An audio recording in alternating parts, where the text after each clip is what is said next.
14 जून 2021 को मैं आपको नया टॉपिक आव्यूह का परिवर्त यानी कि ट्रांसपोज, परिवर्त का मतलब ट्रांसपोज ऑफ अ मैट्रिक्स पढ़ाने जा रहा हूँ। तो ध्यान से देखिएगा। यदि किसी आव्यूह मतलब कोई भी आव्यूह है, किसी भी कोटि का कोई भी आव्यूह क्यों ना हो, किसी भी कोटि का है, वर्ग आव्यूह की बात नहीं हो रही है, किसी भी कोटि का कोई भी आव्यूह क्यों ना हो, कि अगर आप पंक्तियों को, पंक्ति का मतलब रोज को, पंक्तियों को स्तंभों में, कॉलम्स में कन्वर्ट कर दें तथा कॉलम्स को, स्तंभों को रोज में, पंक्तियों में बदल दें, तो बदलने पर जो आपको आव्यूह प्राप्त होगा वो आव्यूह ए का क्या कहेगा, परिवर्त आव्यूह यानी कि ट्रांसपोज कहलाता है। ठीक है, अब ध्यान से देखिए। इस परिवर्त आव्यूह को, ये जो परिवर्त आव्यूह आपको मिलेगा पंक्तियों को स्तंभों में बदलने पर और स्तंभों को पंक्तियों में बदलने पर, को हम ए डैश या ए के ऊपर टी लगाते हैं, ट्रांसपोज द्वारा प्रदर्शित करते हैं। समझ में आई बात। अब हमने क्या करा कि हमने मान लिया कि माना हमारे पास कोई आव्यूह ए इज इक्वल टू ए आई जे है और यहाँ पर इसकी कोटि m/n है। ठीक है, अब क्या होगा कि अगर मैं इस आव्यूह ए का ट्रांसपोज लूँ तो ए डैश, तो ए डैश करने पर क्या होगा, या ए डैश कहूँ या ए टी कहूँ, ठीक है, या तो ए डैश या ए टी करने पर क्या होगा कि जो पंक्तियाँ हैं वो स्तंभ में बदल जाएंगी। ये जो आप ये देख रहे हैं ए आई जे, ये ए जे आई हो जाएगा और m/n क्या हो जाएगा, n/m, मतलब पंक्ति स्तंभ में बदल गई और स्तंभ किस में बदल गए, पंक्तियों में बदल गए। अब इसका एग्जाम्पल को हम अगर देखें तो एक एग्जाम्पल लेते हैं हम। a बराबर, मैंने केवल एक पंक्ति आव्यूह ले लिया 1, 2 और 3 और इसकी कोटि है, अगर आप ध्यान से देख रहे हैं 1, एक ही रो है और 3 कॉलम है तो 1/3। अब इसका परिवर्त आव्यूह यानी कि ए डैश या ए टी क्या होगा, ये एक ही पंक्ति है और ये ही पंक्ति बच्चों बन जाएगी स्तंभ, यानी कि 1, 2 और 3, यही पंक्ति स्तंभ बन गई। और अगर आप देख रहे हैं तो जो A11 पोजीशन पर था वो तो वही रहा, जो A12 पोजीशन पर था वो A21 बन गया, जो A13 पोजीशन पे था वो A31 बन गया और ये 1/3 जो इसकी कोटि थी ये किसमें बदल गई, 3/1 में, यानी कि पहली पंक्ति, दूसरी पंक्ति, तीसरी पंक्ति, और ये हमारा हो गया क्या, एक ही स्तंभ। और इसका अगर हम दूसरा एग्जाम्पल लेते हैं, कोई मैं वर्ग आव्यूह ले लेता हूँ और वर्ग आव्यूह को मैंने ले लिया, मान लीजिए ए बी सी और पी क्यू और आर और एक्स वाई और जेड, क्लियर है। और ये 3/3 कोटि का एक स्क्वायर मैट्रिक्स है। तो अगर मैं इसका परिवर्त आव्यूह निकालता हूँ ए डैश या ए टी भी बोलते हैं इसको, और तो तब क्या होगा, ध्यान से देखिए। जो पहली पंक्ति ए बी सी आप देख रहे हैं ये पहला स्तंभ बन जाएगी, ए बी और सी। जो दूसरी पंक्ति आप पी क्यू आर देख रहे हैं ये दूसरा स्तंभ बन जाएगी, पी क्यू और आर। जो तीसरी पंक्ति आप एक्स वाई जेड देख रहे हैं ये तीसरा स्तंभ एक्स वाई जेड बन जाएगी और इसकी कोटि 3/3 ही रही। तो मैंने 2 एग्जाम्पल के द्वारा आपको इसको समझाने की कोशिश करी है। ठीक है, इसके बाद आते हैं आव्यूहों के परिवर्त यानी कि ट्रांसपोज के गुणधर्म, प्रॉपर्टीज का मतलब क्या होता है, गुणधर्म किसके, ऑफ ट्रांसपोज, परिवर्त के, ऑफ अ मैट्रिसेस। जब आप आव्यूह का परिवर्त करते हैं तो उसके कुछ प्रॉपर्टीज होती हैं। तो पहली प्रॉपर्टी क्या है कि अगर आप किसी परिवर्त आव्यूह की, देखो ये परिवर्त आव्यूह की डैश लगाए और दोबारा उसका ट्रांसपोज कर देते हैं तो हमें वो ही आव्यूह मिल जाता है, यानी कि एक का ट्रांसपोज का भी आप ट्रांसपोज कर रहे हैं तो वही आव्यूह हमें मिल जाता है। तो इसके लिए हम एक एग्जाम्पल ले लेते हैं। तो मान लीजिए कि मैंने एक आव्यूह 2/2 कोटि का ले लिया, ए बी सी और डी। ठीक है, तो अगर मैं इसका ट्रांसपोज करता हूँ, ए डैश निकालता हूँ, तो अगर मैं इसका ए डैश निकालता हूँ तो पहली पंक्ति ए बी है जो क्या बन जाएगी, पहला स्तंभ, और दूसरी पंक्ति जो है सी डी, ये बन गई दूसरा स्तंभ ट्रांसपोज करने पर। तो 2/2 कोटि का था, तो 2/2 कोटि का ही रहा। अगर मैं इसका दोबारा परिवर्त करता हूँ, दोबारा इसका ट्रांसपोज करता हूँ, ए डैश का भी डैश करता हूँ, तो देखिए मुझे क्या मिलेगा। पहली पंक्ति ए सी जो है वो पहला स्तंभ बन गई, और दूसरी पंक्ति बी डी दूसरा स्तंभ बन गई, सेकंड कॉलम बन गई, और 2/2 कॉलम रहा। तो अगर मैं ए डैश का डैश जब मैंने निकाला, तो ये जो आव्यूह मिला ये वही आव्यूह है जो आप ए लेकर चले थे, ए बराबर ए बी सी डी, यानी कि ये आव्यूह ए है। तो अगर आप किसी परिवर्त आव्यूह का दोबारा परिवर्त कर देते हैं तो हमें वो ही आव्यूह प्राप्त हो जाता है। ये इसकी पहली प्रॉपर्टी है। सेकंड प्रॉपर्टी में आ जाइए। सेकंड प्रॉपर्टी कहती है कि किसी आव्यूह को आप अगर किसी कांस्टेंट से गुणा करने के बाद परिवर्त करते हैं, किसी आव्यूह का अगर किसी कांस्टेंट से गुणा करने के बाद परिवर्त करते हैं, तो वो उस आव्यूह का परिवर्त तो वैसे ही रहता है, और के जो है वो कॉमन आ जाता है, यानी कि बाहर आ जाता है। ठीक है, अब देखिए कैसे होगा। इसके लिए एक एग्जाम्पल लेते हैं। तो एग्जाम्पल में एक 2/2 का एग्जाम्पल ले लेते हैं। ठीक है, तो हमने ए ले लिया 1 2 3 और 4, 1 2 3 4 ले लिया। अब इसका ट्रांसपोज करा, तो ट्रांसपोज जब मैंने इसका करा, ट्रांसपोज का मतलब परिवर्त करा, तो पहली पंक्ति 1 और 2 है, तो ये बन गई पहला स्तंभ ट्रांसपोज करने पर। पहली पंक्ति पहला स्तंभ, दूसरी पंक्ति 3 4 है, ये बन गई दूसरा स्तंभ। तो यानी कि ये भी हमारा 2/2 का आया। अब हमने क्या करा कि एक कांस्टेंट के से इस आव्यूह ए को गुणा करा, तो के ए, तो के और ए क्या हुआ 1 2 3 और 4।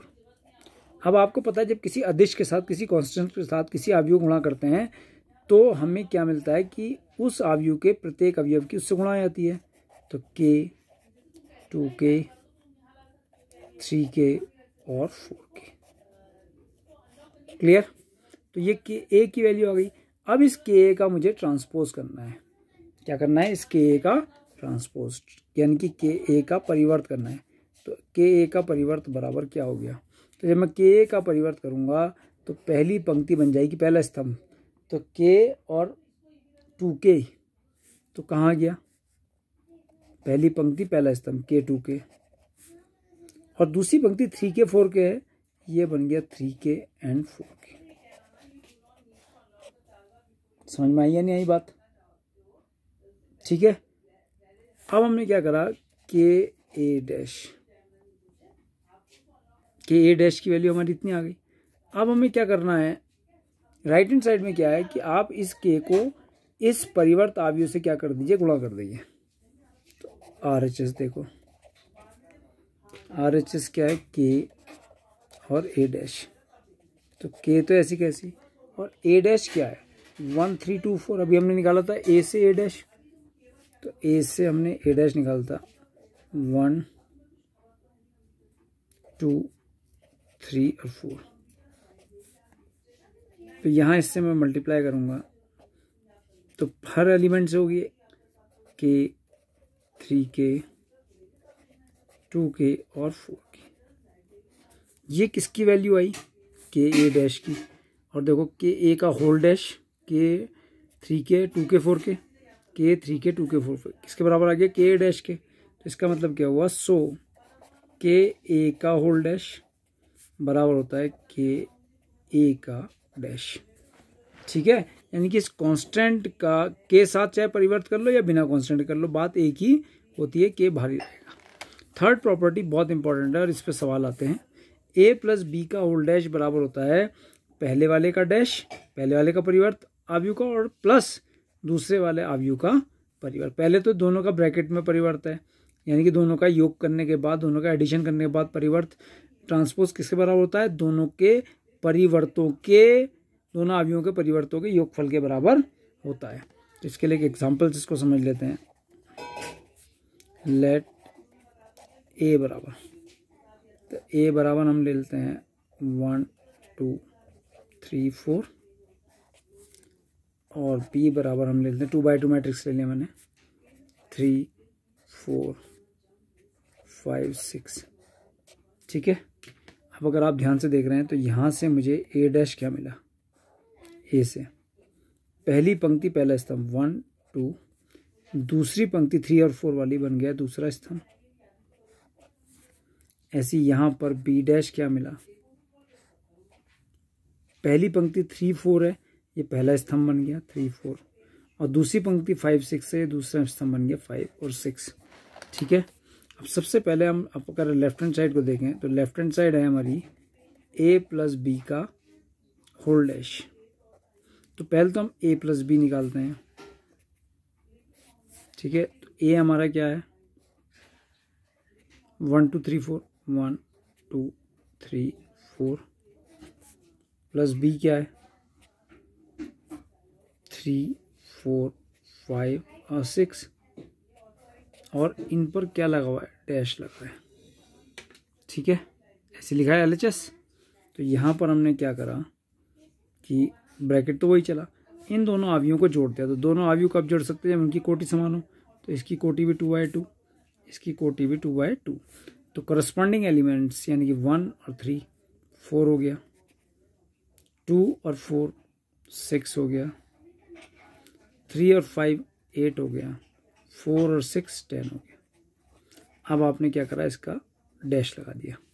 अब इसका परिवर्त किया, तो जब इसका परिवर्त किया तो पहली पंक्ति पहला स्तंभ बन गई, यानी कि 4 और 6 ये फर्स्ट कॉलम बन गया, 8 और 10 जो दूसरी रो है ये दूसरा कॉलम बन गया, 8 और 10। क्लियर। तो ये आपका आ गया a प्लस बी का whole dash. Right hand side क्या है, राइट हैंड साइड है B dash plus A dash. Right hand side क्या है, B dash plus A dash. तो बी डैश की वैल्यू देखिए आप, बी डैश क्या है 3 5 4 6, 3 5 4 6, प्लस ए डैश क्या है, ए डैश हमारे पास 1 3 2 4, 1 3 2 4। अब अगर आप इनको ऐड करते हैं तो 3 में 1 ऐड होगा 4, 5 में 3 ऐड हुआ 8, 4 में 2 ऐड हुआ 6, 6 में 4 ऐड हुआ 10। तो आपने क्या देखा यहाँ कि a प्लस बी का whole dash 4 8 6 10, b plus A dash 4 8 6 10, same आए दोनों मान।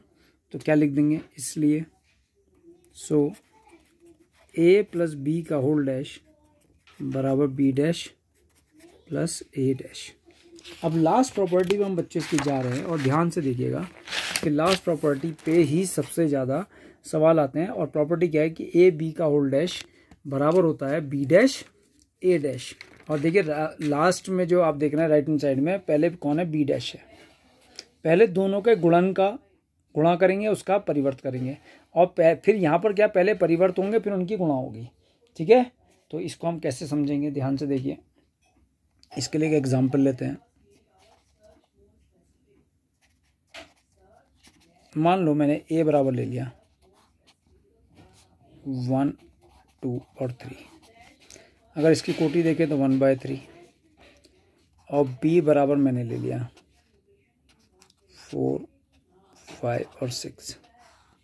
और अगर इसकी कोटि अगर आप देखते हैं तो ये 3/1। इसका ऑर्डर अगर आप देखते हैं तो 1 2 3 1, 3/1।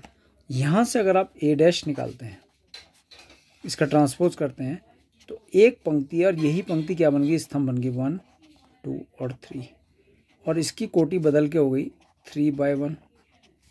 और ऐसे यहाँ पर b का अगर आप ट्रांसपोज करते हैं, b डैश करते हैं, तो ये a की तो स्तंभ है 4 5 6, और ये a की स्तंभ क्या बन गया, पंक्ति यानी कि रो बन गई, और इसकी कोटि हो गई 1/3। तो अगर आप लेफ्ट हैंड साइड को देखते हैं तो लेफ्ट हैंड साइड है हमारा पास ए बी का होल डैश। ये तो है left hand side A B का होल डैश। तो हमने क्या करा, ब्रैकेट ए हमारे पास क्या है 1 2 3 गुणा, और बी क्या है 4 5 6, और इस पर डैश, इसकी कोटि 1/3 और इसकी कोटि 3, अगर 1 2 3/1, पहली पंक्ति और पहला स्तंभ। ठीक है, तो यहाँ पर अगर आप देखते हैं तो 1 2 3 4 5 6 से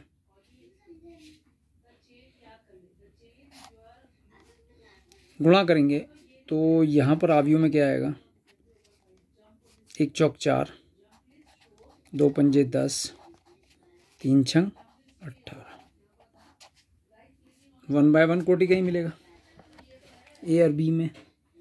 अगर आप देख रहे हैं तो इसका क्या करेंगे आप, परिवर्त। तो जो सिंगल एलिमेंट आव्यूह आ रहा है ये 28 4 32, 32 का डैश, तो इसका डैश करूँगा तो यही आएगा, क्योंकि एक ही पंक्ति एक ही स्तंभ, यही मिलना है। RHS, RHS क्या है आपका, B डैश A डैश। तो B डैश A डैश क्या होगा, तो B डैश हमारे पास है 4 5 6,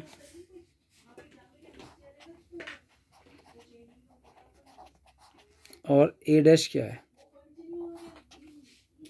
A डैश हमारे पास है 1 2 3। तो यहाँ पर अगर आप देख रहे हैं तो इसकी कोटि है 1 बाय 3 और इसकी कोटि है 3 बाय 1। तो जब आप गुणा करेंगे 4 एकम 4 प्लस 5 दूनी 10 प्लस 6 तियाँ 18, ठीक है। इनको जोड़ेंगे तो कितना आ गया, 32 आ गया। तो सेम वैल्यू आ रही है, 32 का परिवर्ती 32, और सिंगल एलिमेंट है तो ये 32 हो गया, और यहाँ पर भी ये कितना हो गया, 32। तो मेरे ख्याल से आपको ये समझ में आ गया होगा। तो सेम मान आ रहे हैं, ए बी का ओल्ड डैश बराबर बी डैश ए डैश। इसका एक एग्जांपल और बाद में भी दूंगा मैं। सम्मित आव्यूह, अब ये बहुत इंपॉर्टेंट होता है, मोस्ट इंपॉर्टेंट। प्रॉपर्टीज़ तो खत्म हो गई हैं, अब ये अलग बात आ गई सम्मित आव्यूह। अब ये सम्मित आव्यूह होता क्या है, इसको इंग्लिश में बोलते हैं सिमेट्रिक मैट्रिक्स। देखिए, एक वर्ग आव्यूह, मैट्रिक्स है ये, MATRIX, एक वर्ग आव्यूह A = AIJ एक सम्मित आव्यूह कहलाता है यदि A डैश बराबर A हो, किसी आव्यूह का परिवर्त करने पर A ही मिले, किसी आव्यूह का परिवर्त करने पर A ही मिले। तो A हमारे पास है AIJ, अगर मैंने इसका परिवर्त करा तो ये हो गया AJI, यानी कि I पंक्ति है, J स्तंभ है, तो परिवर्त करने पर J पंक्ति बन गया और I स्तंभ बन गया, बराबर। और इधर क्या है, AIJ। अब ये AJI और AIJ बता क्या रहा है मुझे, कि अगर कोई अवयव A12 का मान लो 3 है, 1 और 2 का मान 3 है, तो A21 का मान भी क्या होगा, 3 होगा।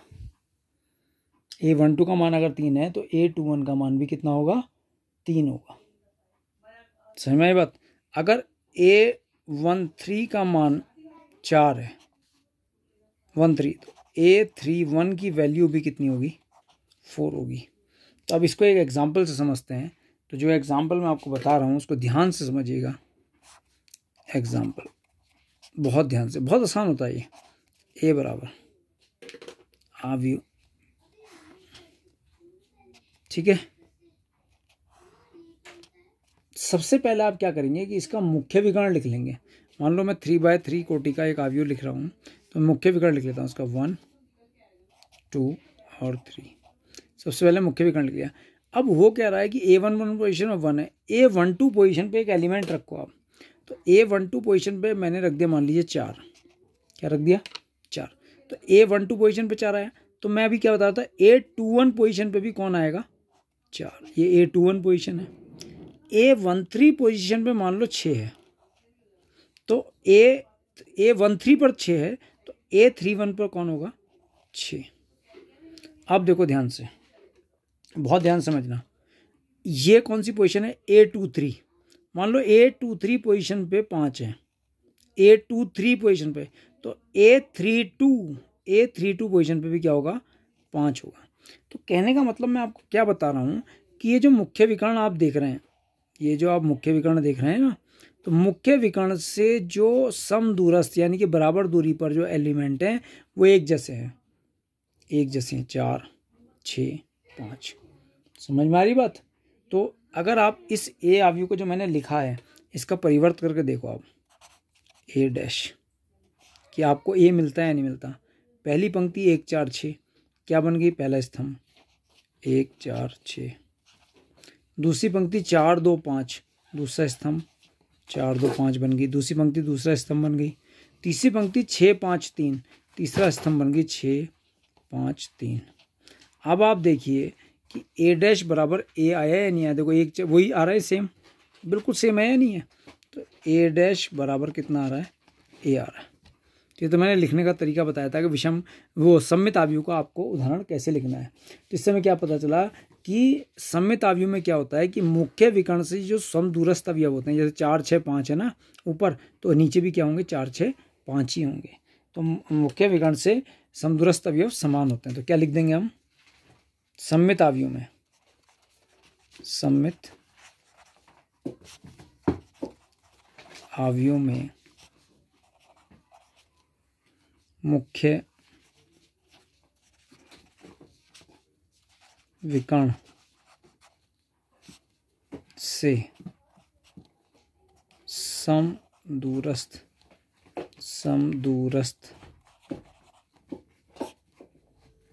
अवयव क्या होते हैं, समान होते हैं। समदूरस्थ अवयव क्या होते हैं, समान होते हैं। और जैसे मैंने इसे लिखना सिखाया है बिल्कुल वैसे ही आप इसे लिखेंगे जैसे मैंने आपको बताया है। क्लियर, समझ में आ रहा होगा। अब आप आइए, लास्ट हमारा टॉपिक आज का विषम सममित आव्यूह। It is also one of the most important topic, विषम सममित। ठीक है, इसको बोलते हैं स्क्यू सिमेट्रिक मैट्रिक्स। क्या बोलते हैं, skew, SKEW, skew symmetric matrix. एक वर्ग आव्यूह, क्या बोला मैंने, वर्ग आव्यूह। एक वर्ग आव्यूह ए क्या है, AIJ। एक विषम सममित आव्यूह कहलाता है यदि आप इस आव्यूह ए का परिवर्त करें, ए डैश बराबर मुझे मिल जाए -A। कब होगा विषम सममित आव्यूह, कि जब ए डैश बराबर क्या होगा, -A। तो ए डैश कितना हो गया, अगर मैं इस AIJ का ए डैश करूं तो ये हो जाएगा AJI बराबर माइनस, और ए कितना है, AI और J कितना है। इसके एलिमेंट्स को मैंने ले लिया, तो AJI बराबर -AIJ। तो ये इसका मतलब हुआ क्या, इसको समझिए, इसके मतलब को समझिए। ठीक है, कि अगर कोई एलिमेंट A12 पोजीशन पर है, A12 पोजीशन पर, तो A12 का मतलब 1, ये 1 है और 2 है, A12, तो ये A21, तो A21 पोजीशन पर जो एलिमेंट होगा, A12 पर 5 है, तो A21 एलिमेंट पर जो पोजीशन होगा वो -5 होगा, नेगेटिव होगा। अगर A13 पोजीशन पर कोई एलिमेंट 4 है, तो A31 पोजीशन पर जो एलिमेंट होगा वो -4 होगा, इसके अकॉर्डिंग। ठीक है, अब इसमें एक बात और देखिए, बहुत ध्यान समझिएगा कि मान लिया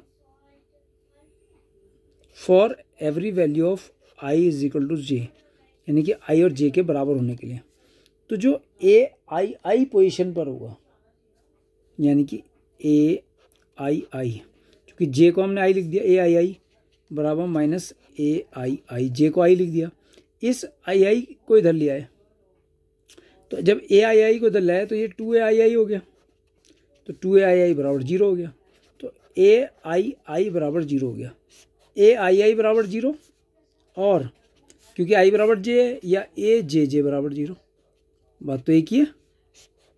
ठीक है, तो इसने क्या बताया, ये हमें ये बता रहा है कि A11 यानी कि I और J बराबर A11 पोजीशन पे जो एलिमेंट है वो कितना है, 0।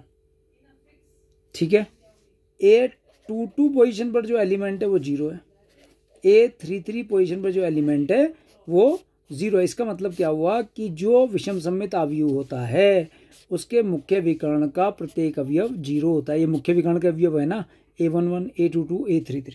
अब इसके लिए एक एग्जाम्पल लिखते हैं, देखिए एग्जाम्पल इसका। तो अगर मैं इस एग्जाम्पल को लेता हूँ, A बराबर, एक मैं विषम सममित आव्यूह लिख रहा हूँ, तो विषम सममित आव्यूह का सबसे पहले मैं क्या लिखता हूँ, मुख्य विकर्ण। तो मुख्य विकर्ण का भी मैंने 0, A11 पोजीशन पर, A22 पोजीशन पे 0 और A33 पोजीशन पर भी 0। ये मुख्य विकर्ण हो गया और 3/3 कोटि का अवयव है, 3/3 कोटि का। अब देखिए सबसे पहले मैंने A12 पोजीशन पे अवयव लिखा 5, 12 पर 5 है तो A21 पर क्या होगा, -5। मान लीजिए A13 पोजीशन पे 4 है तो A31 पोजीशन पर कौन होगा, -4 होगा। ठीक है, अब ये पोजीशन देखिए, ये पोजीशन क्या है, ये दूसरी पंक्ति और तीसरा स्तंभ A23 पोजीशन में मान लो 8 को रख देते हैं, A23 तो A32 पोजीशन पे कौन सा होगा, -8 होगा। तो अब हमने क्या समझा कि अगर हमें किसी विषम सममित अवयव का एग्जाम्पल देना है तो मुख्य विकर्ण के प्रत्येक अवयव 0 और ऊपर जो हम अवयव रखते चले जा रहे हैं तो नीचे के अवयव क्या होंगे, नेगेटिव होंगे। अगर ऊपर के अवयव नेगेटिव हैं तो नीचे के पॉजिटिव होंगे, यानी कि नीचे के जो अवयव हैं मुख्य विकर्ण से नीचे के अवयव अगर नेगेटिव है तो ऊपर के पॉजिटिव होंगे, अगर ऊपर के पॉजिटिव है, ऊपर के नेगेटिव हैं, मुख्य विकर्ण के ऊपर के अवयव नेगेटिव हैं तो नीचे के अवयव क्या होंगे, पॉजिटिव होंगे। नाउ लेट वी चेक, अब हम इसे चेक करते हैं। तो इसका ए डैश निकालते हैं, तो इसका ए डैश कैसे निकलेगा, पहली पंक्ति पहला स्तंभ 0, 5, 4, क्लियर। दूसरी पंक्ति दूसरा स्तंभ -5, 0 और 8। तीसरी पंक्ति तीसरा स्तंभ -4, -8 और 0, क्लियर हो गया। ए डैश बराबर, अब मैंने क्या करा कि माइनस से बाहर गुणा कर दी और माइनस से अंदर कर दी, तो 0 को माइनस से गुणा करूंगा, न्यूट्रल है, 0 ही रहेगा। -5 क्या हो गया, 5, -4 क्या हो गया, 4, ये 5 माइनस का 5 हो गया, 0 न्यूट्रल रहा। -8 को माइनस से गुणा करूंगा तो 8, 4 को माइनस का 4 और ये 8 क्या हो गया, -8 और ये 0 न्यूट्रल रहा। तो ए डैश बराबर क्या आ गया, ए डैश बराबर माइनस, और इसको देखिए कि ये ए है या नहीं है, ए है, तो ए डैश बराबर क्या आ गया, -ए। ए डैश बराबर माइनस ए आ गया। तो इसका मतलब क्या हुआ कि विषम सममित अवयव में मुख्य विकर्ण के सारे सभी अवयव 0 होते हैं। तो क्या लिख देंगे, अतः